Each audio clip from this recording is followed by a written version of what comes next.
for the Olympics. We've also been your home for weather for what?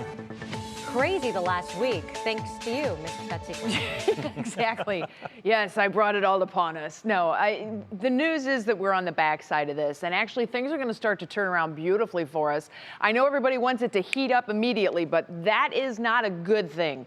We want a very slow and gradual warm up. Let me break this down for you. This is the temperature trend over the next 5 days. We will be going above freezing, and we're going to hold there. This is good. There's a little trick, though. We kind of go below freezing again at night. Don't worry so much about that, but we will get some melting that is going on. I am concerned about the melting if it goes too quickly because of all the water that we have in the snowpack.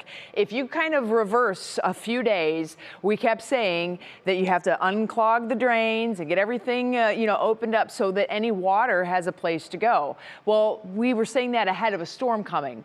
Now it's kind of the opposite. We want a nice, slow thaw and let that snow melt slowly because that's how the drains will handle it. It's a little easier for the system to take into account. So when you start to break down how much water is in the snowpack that's on the ground, there's a few areas that we really have a lot of water that is there.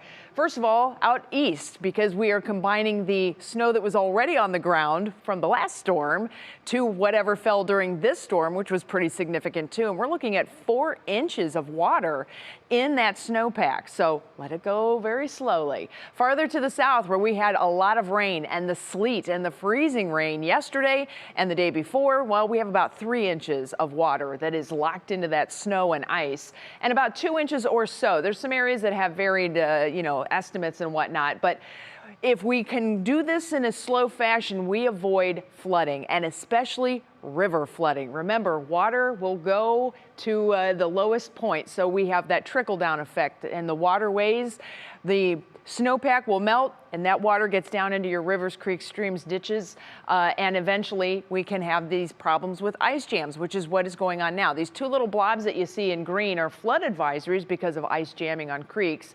I would be most concerned about areas farther north where we have more, prevalent ice pack and ice on the rivers, but a slow thaw is where it is at. So the snowmen may stay intact here for a little while. That is certainly some good news. But the overall temperature trend for tonight is still to go down. So we're going to be in the teens, and by early morning, we will likely make it back into the single digits. We could have it where the temperatures crash right before daybreak, and then we'll see them pop back up once the sun comes up and we get some air movement.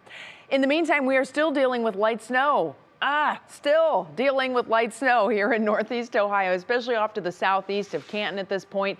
A little tiny bit of lake effect that's ongoing for Lorain and Cuyahoga counties. So random flurries. This won't add anything more as far as accumulations. It's more just insult to injury. And you can see how we've got this little bit of lake effect that's coming in off of Lake Huron right now. Off to the west, crossing Lake Michigan, this is a little clipper. I don't think this is going to do much for us other than keep some clouds in play and then introduce a little bit of cold air to us. The coldest air in North America is locked in Canada still, so at least we don't have that to worry about. But it feels like it's the coldest air in North America because our wind chills right now are single digits. Wind chills tonight down around 0, if not below 0 at times. Let's go hour by hour in your National Design Mart forecast. The few flurries passing through.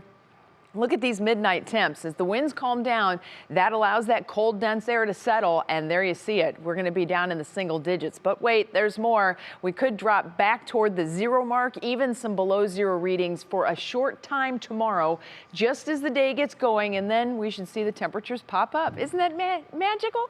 We'll probably be in the teens by midday, and here's the kicker. I don't know that we're going to make it that far out of the teens. The good news is we will get to see some sunshine. I don't know about you, I got to walk around downtown earlier today, and even with all the snow and the craziness that was going on, you got a little glimmer of that sun, and it just kind of made me smile. So sunglasses will be needed this weekend. That's great news. Here's your Union Home Mortgage forecast. We do get some sunshine in here for Saturday and for Sunday, Monday, Tuesday, and Wednesday too. That's some good news, but we'll catch up with more snow showers and another clipper system coming our way next week. We'll deal with that later. For now, it's time for sports coming up next.